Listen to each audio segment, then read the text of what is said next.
G'day folks, thank you for joining me as we have a look at Matchbox's Halifax, Brown Range Kit PK604 of 1979. As a kid, this was a monster of a kit and it was way beyond being a pocket money model. I was late to the party with this one. As a 12-year-old in 1983, I was offered a pick from the Brown Range by my grandfather, but I chose the Lank, which was enthusiastically, if not competently, completed in the Silver Aussie scheme. I had to wait until I was 20 and employed to buy a Matchbox Halibag of my own. My own small connection to the Halifax was a family friend who was a navigator on Halifaxes with 466 Squadron out of Leconfield and Driffield. The only time he spoke of his service was on Anzac Day and Remembrance Day, and then it was in terms of men he'd known 40 years earlier. Even today, I'm impressed by the alternate version options available with this one, and it's nice that Coastal Command got a look in. Now, without good reference books and years before the interwebs became a thing, I had no ideas of the issues with this kit. The Bombay doors are wrong, the tailwheel is out, the engine nacelles are too wide, the radiators are oversized and too square, the spinners are too big but not pointy enough, and it's got paddle-bladed props.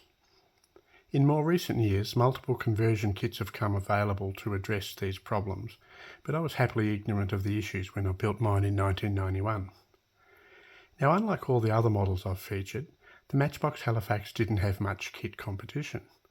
The Airfix release of the early 1960s was the only other 1 to 72nd Halifax available back then, so it was one or the other.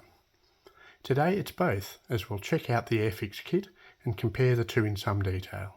So, let's have a look. So being a 1979 release, the box art of this reflects the changing attitudes with Matchbox, but they got away with it this time because it's a single Coastal Command example over water, so they were able to have it rather simple. And so we look at this side and we have the classic Matchbox built and decaled but not painted look. We have the end, different artwork here. Nothing on the back. We've got the three versions available. We've got a 58 Squadron Coastal Command aircraft. We have a 76 Squadron Bomber Command aircraft, as flown by Pilot Officer Christopher Cheshire. And we have a 10 Squadron Bomber Command example.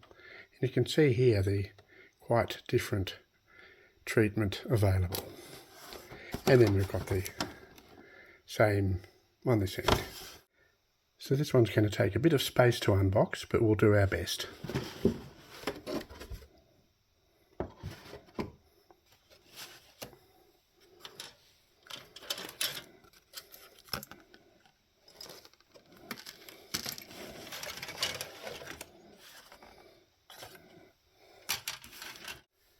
So this is what we get.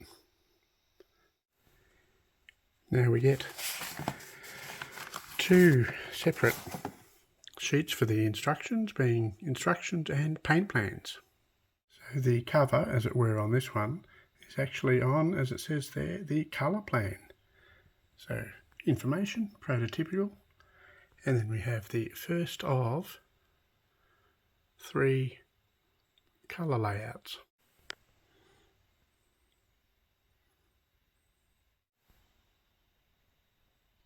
The Coastal Command one,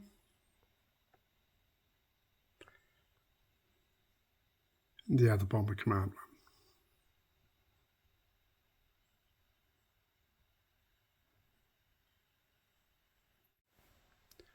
Very detailed instruction sheet here. I won't do my usual thing of saying what each step is, but we'll just have a look.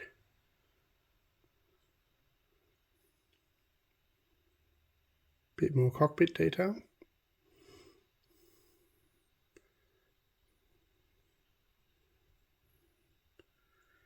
Then we start to see all the differences. You can have a top turret or a turret plug.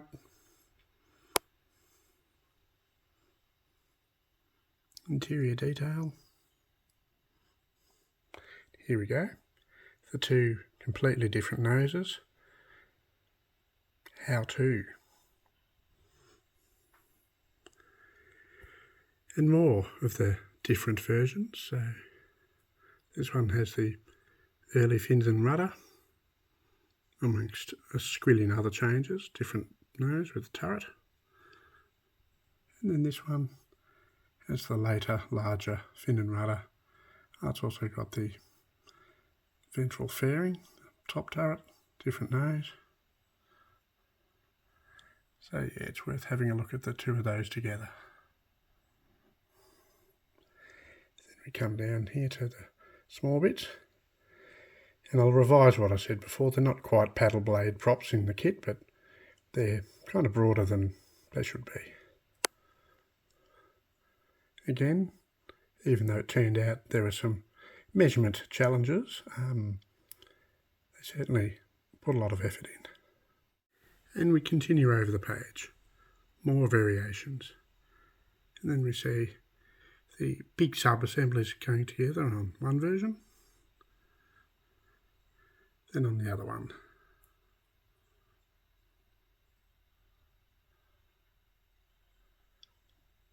And then all the underbeneaths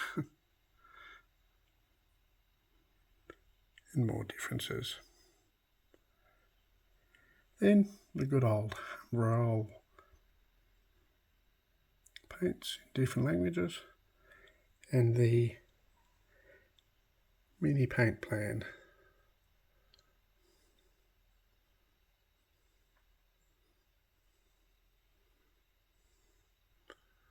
So that's the instructions. And the decal sheet, this one still has the protective covering. Never had much luck removing these after all those years, so probably go with aftermarket. Now we have the clear sprue.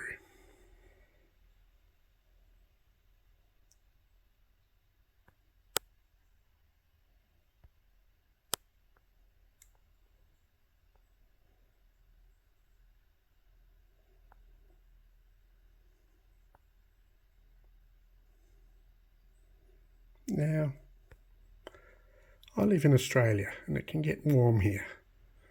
And when it gets warm, this happens.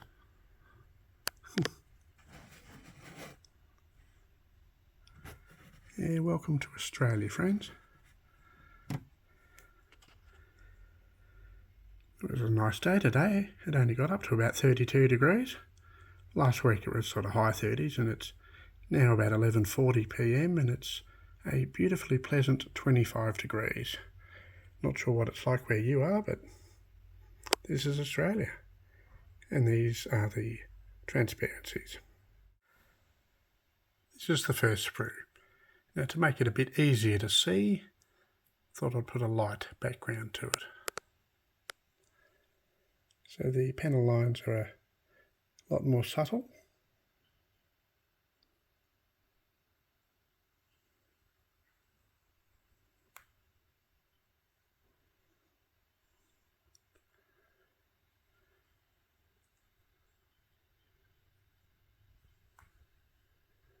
I'm not sure if that's some sort of imperfection, but we'll see.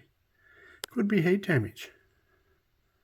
I do live in Australia after all, and it kind of does look like it might have had a bit of heat and sag.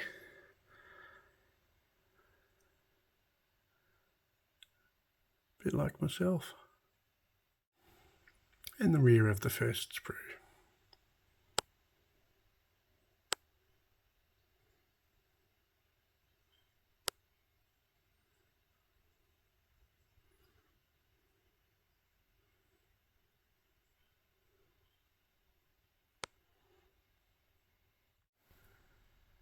The second sprue.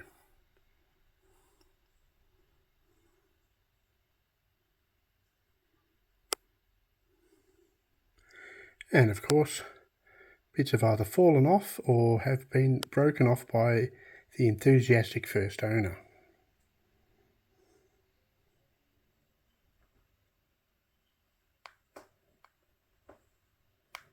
Bit chunkier panel lines there, but you know.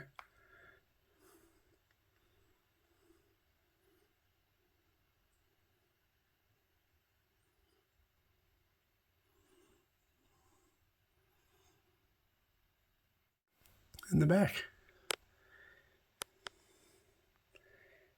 Now, like the Canberra, this has at least one part number moulded in.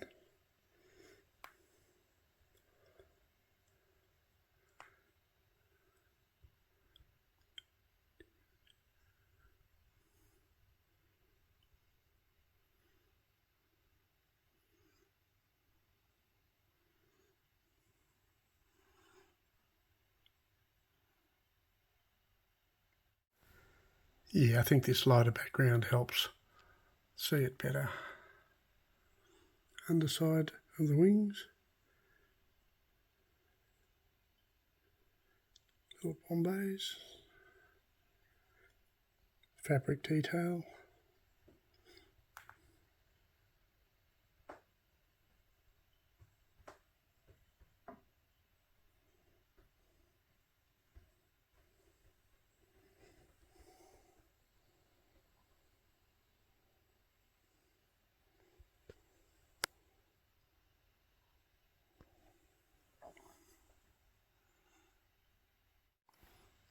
And the rear of the third sprue.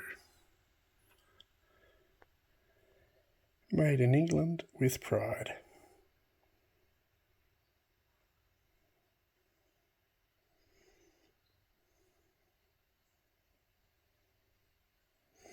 Now there's some monster ejector pin marks, if that's what they are, unless that's some sort of strengthening work put into the mould. Yeah, more part numbers on the inside.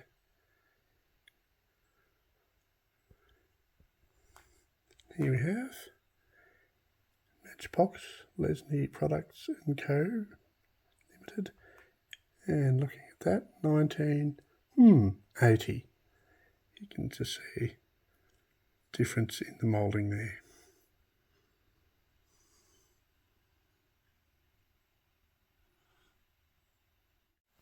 And being one of the Browns range kits, it has a fourth sprue, again in black. Now, as I said, they're not quite paddle blade props, but they're not far off it. The cord is somewhat broader. Lots of things. Here are the radiators, which are a bit too big and a bit too square. A bit like myself. I don't know, I'm probably a bit too round.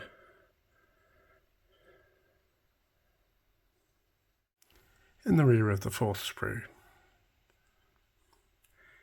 Now, I don't know about anybody else, but I was always too impatient to put all of the finer detail onto the model.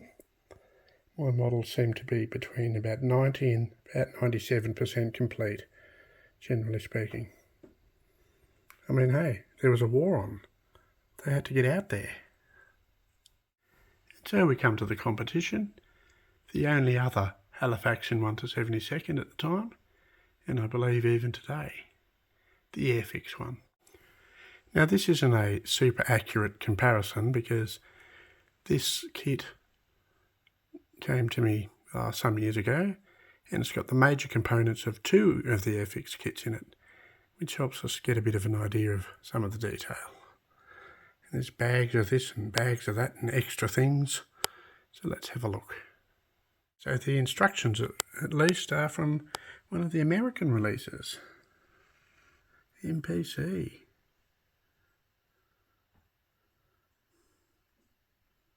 Please read this first. Read very carefully. See, even there, they're telling you to trim excess flash.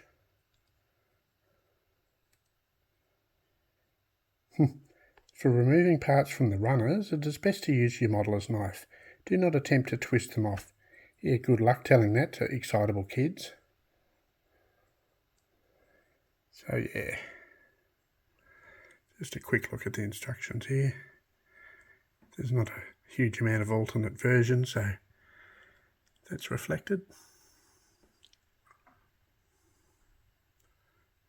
This gave you the opportunity to build the later Hercules engine variants. The artist might have got a bit of Liberator inspiration here.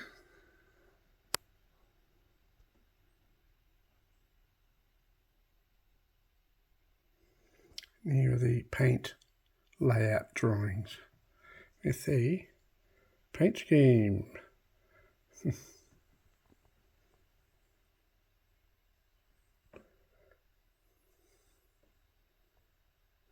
Olive green undersides.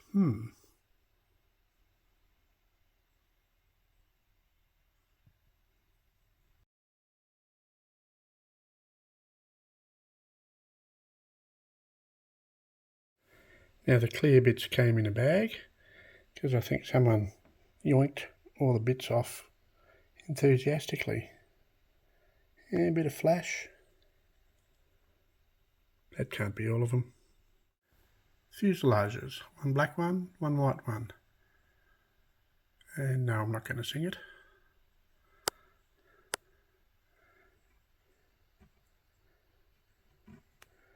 Do love a rivet. And given that I'm pretty sure the Halifax had flush rivets, but in 1961, putting a stack of rivets on showed authenticity, if not scale.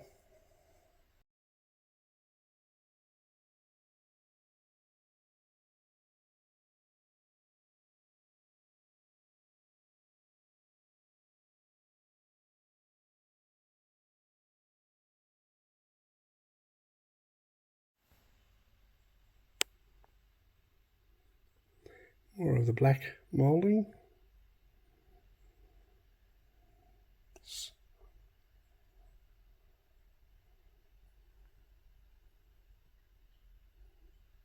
Finer detail, but rivets, and the white ones.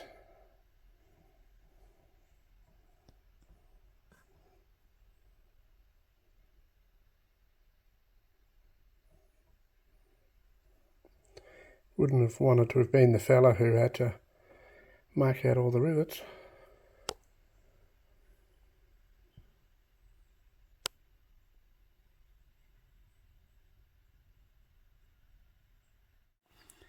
There we go. I dug a bit deeper and found the Airfix instructions.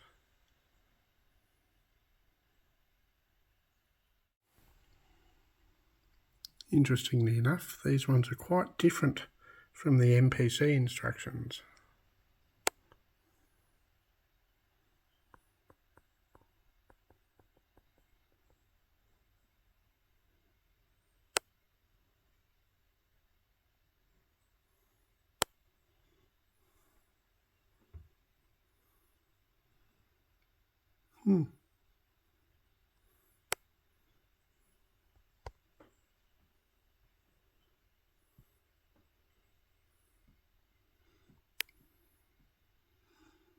The big Hercs with the porcupine exhausts.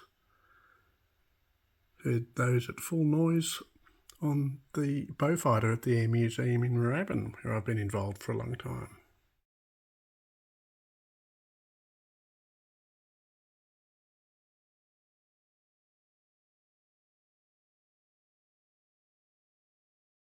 The painting diagram. Funny enough, the undersides of these is black, not olive green like on the American ones.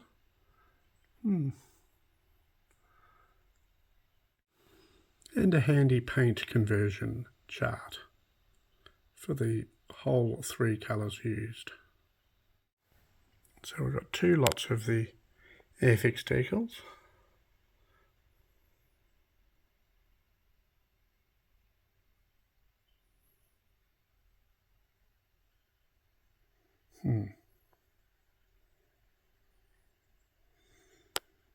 And this is the MPC American set.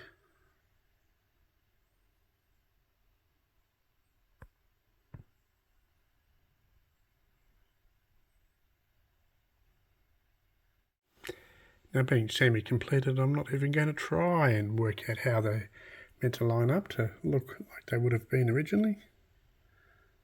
lots of bits. Apparently most of them. And a machine gun. I spoke too soon. Here's a bit of how they're meant to be arranged on the sprues.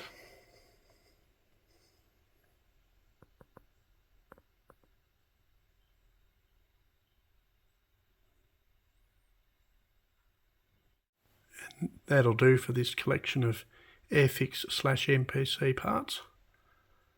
Not sure that this one will ever go together, but who knows?